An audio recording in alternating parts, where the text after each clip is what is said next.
All right, we're going to try to decide, does this series of x to the n over square root of n, this power series, converge, and where does it converge around? Well, looking at it, a key on this one looks like if we got x to the n, that maybe using that root test would be a good idea on this one. That would get rid of that power of n. Remember, though, to do root tests, we want to check the absolute value of doing that where this is to the n power. When we're doing that test, then we must keep that absolute value around any quantity that might be negative. So we want to make sure that we keep that here. The square root of n part, we know n has to be positive there, so we don't need to keep an absolute value around this because we know n's already positive there. All right, so let's try to simplify this now using that root test. So if we have square root, or the nth root of this, we know these two powers here are just going to cancel out, so this is just going to leave us with absolute value of x on the top. On the bottom, we're going to have the nth root of the square root of n. Another way to write that, it doesn't matter which one of these we do first, because we could write this all as exponents. What I mean by that is we could write this as n to the 1/2, and then we could also write the nth root as 1 over n. Here, remember, when you got power to a power, it means you're multiplying. So multiplying doesn't matter which order we do these. We could do the nth one first, or 1 over n first, or the 1/2 as the second one. So another way we could write this would be the nth root of n all square rooted, and that's what you see here. And the reason we wrote, or that it got written in that form, is now when we're doing this limit, we can evaluate this because recall from previous videos that if we have the limit as n goes to infinity of the nth root of n, that's equal to 1. And so we know this right here is going to go to 1. So now our limit here ends up just being that we have the absolute value of x over the square root of 1, which square root of 1 is 1, so this all ends up just being absolute value of x. With our root test, that's going to converge if that's less than 1. It's going to converge. So now what we know here is that our radius of convergence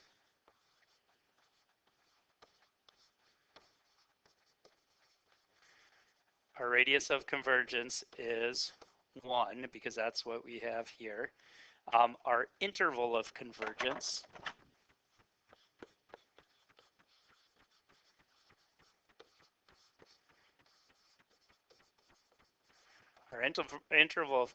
then would be that x would be between 1 and negative 1.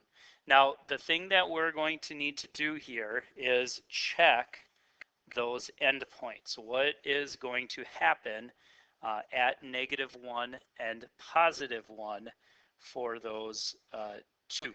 So we're going to check that by setting up what this would equal at both 1 and negative 1. Let's start with 1.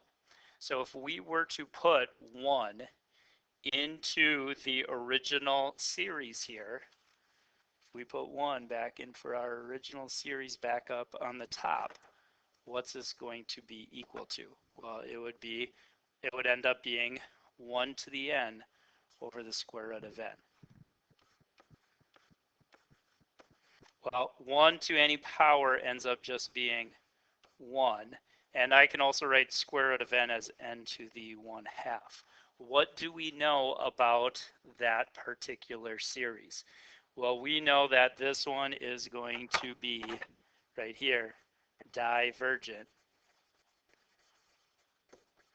because our p series here, our p of 1/2, is less than or equal to 1. So that one's going to be divergent.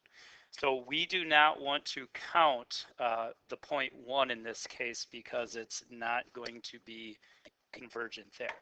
We also, though, need to check, what about -1? So if we put -1 in for x, it's going to be that we have -1 to the n over square root of n.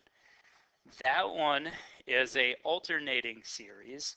And if we want to test an alternating series, we want to make sure it's decreasing, and that should be. And then check that it's decreasing towards 0. So what we want to do here is see what's the limit as n goes to infinity of the part that's not alternating, so 1 over square root of n. Is that going to 0? It should, yeah, it should for sure, because that bottom's increasing, so if that's going to infinity, that's going to, the whole 1 over that, a large number is going to go to 0. So what we know on this one is that this one is convergent by the alternating series test. And so if that is convergent at -1, then we want to include the equals to at -1. So our interval of convergence would be that. So we can say another way of saying that would be that also that x is going to be in this interval from -1 to 1, including -1, not including 1. This little symbol right here means that x is in the boundary notation that we just indicated there. So those are some different ways we can write the answer, either like this if they're asking for the interval, or like this if they're asking for the integral or interval. And then the radius on this one would be 1. Okay, let's look at another one. Is the values in this series convergent? Now on the last one, we used the root test. Root would not work well because this one has a factorial. So let's use our ratio test on this one instead. So we're going to do the limit as n goes to infinity of the absolute, remember we want to do absolute value here around this, so absolute value of the +1 one, so n plus 1 factorial, absolute values on here of n plus 1 over just the series that we're looking at here. Okay, and if we solve this out and it's whatever we solve this out to will then tell us what the radius of convergence is going to be here. So let's continue by simplifying. On top, we can rewrite n plus 1 factorial as n plus 1 times n factorial. I'm also going to separate out this as x to the n times absolute value of x to the first power. So you can put a 1 there or not, just nothing. And then we still have this on bottom. So now we got some stuff that cancels here. This should cancel. The factorial cancels. So now we have the limit as n approaches infinity of, looks like we're just left with n plus 1 times absolute value of x. So when is this one going to be convergent here? Well, we need this to be less than 1 in order to be convergent. However, I don't know that this will ever be less than 1.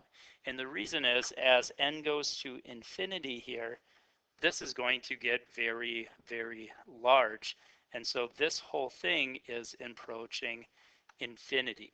The only way for this to be convergent then is if it's the case where our absolute value of x here would equal 0. So for this one, we would say this one's convergent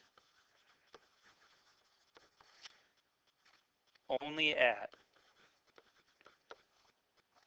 x equals 0. It's the only way for this one because this is approaching infinity And so the only way for it to be convergent is when it is the case where x equals 0.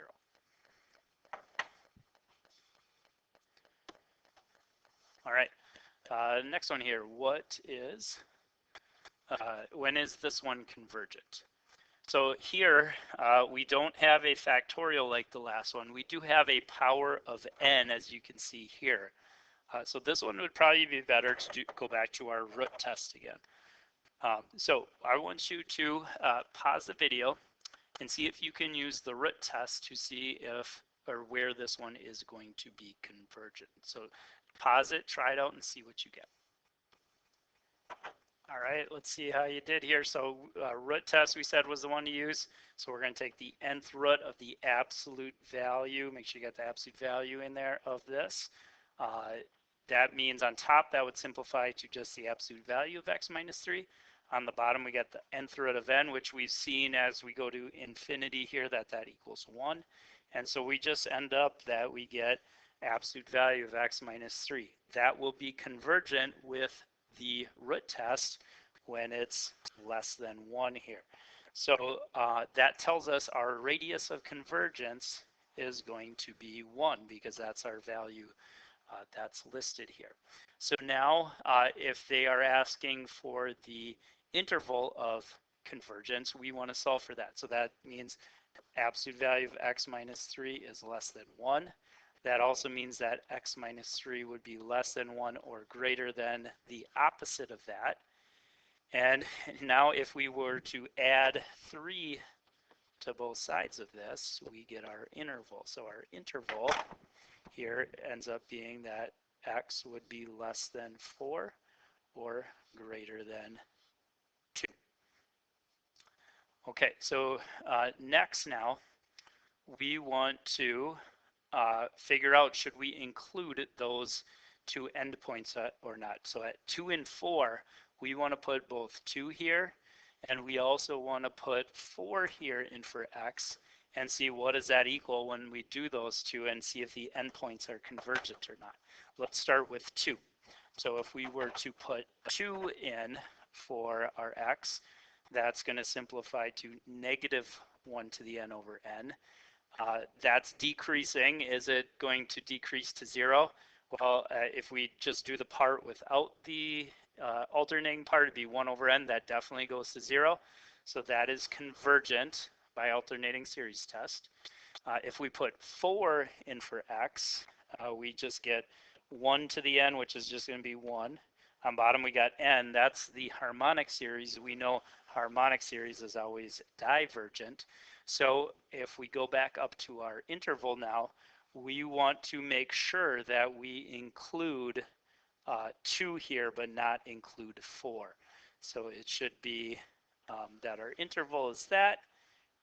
That's our interval of convergence, or interval of convergence. Or you could also write it in this form where we say x could be the values including 2 to 4, not including 4. So either one of these would be an acceptable answer. Okay, next one here. For what values of x does this series converge?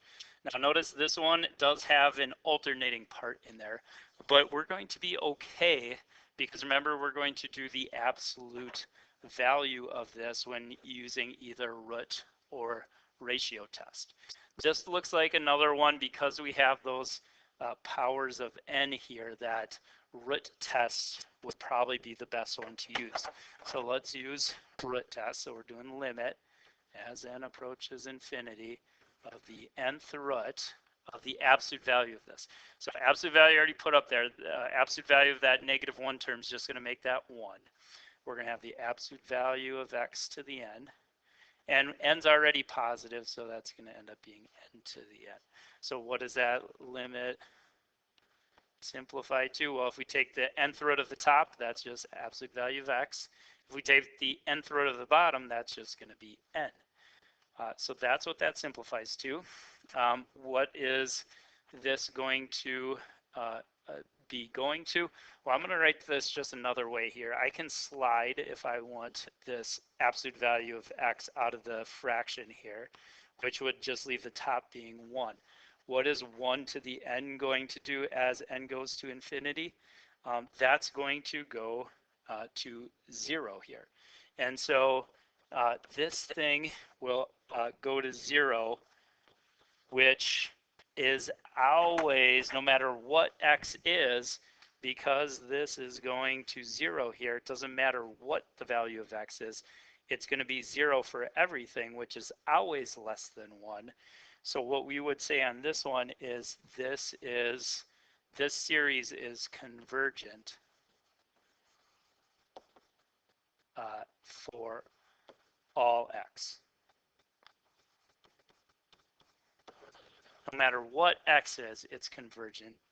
This one's going to be convergent. Another way you could write it if you want would be that it's convergent from negative infinity to infinity.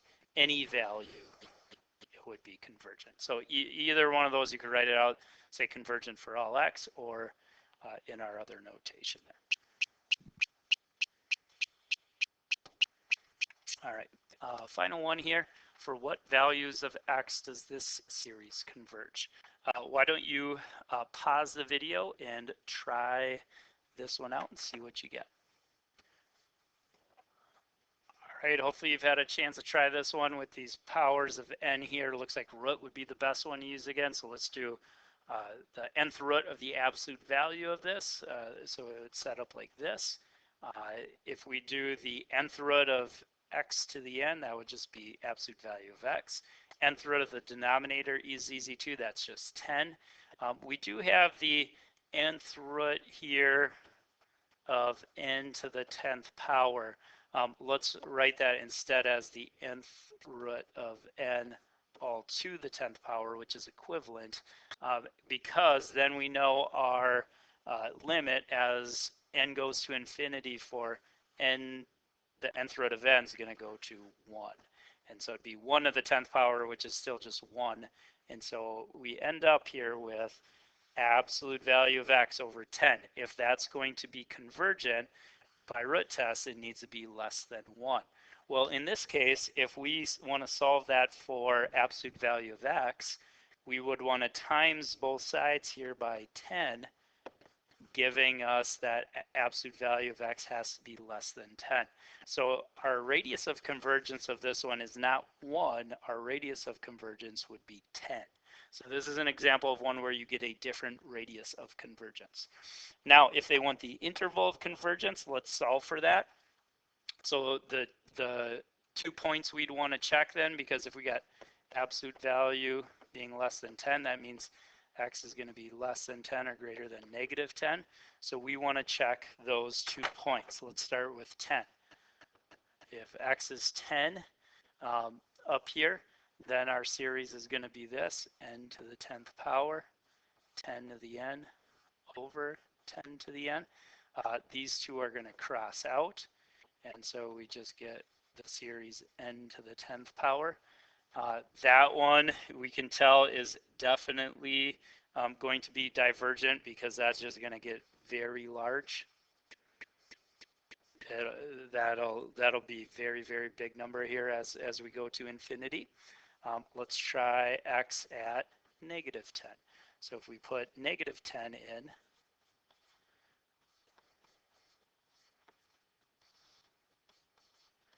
we get this.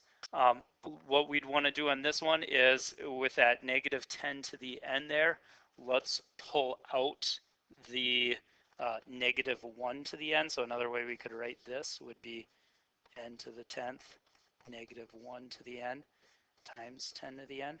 So those 10 to the n's are still going to cancel here. And now we got that alternating series of just n to the 10th. Well, that by alternating series test, does the limit as n goes to infinity of the part without the alternating go to 0? No, that's going to be infinity. So this one's also divergent. And so they're both divergent. That means this is our interval here. We don't want to include either 10 or negative 10. So that would be our interval of convergence. You could also, if you want, write that in that other notation. So if you want, you could also write that the interval would be x between negative 10 and 10, not including either. So that would be, again, our interval of convergence. So that gives you a look into the beginning here of power series.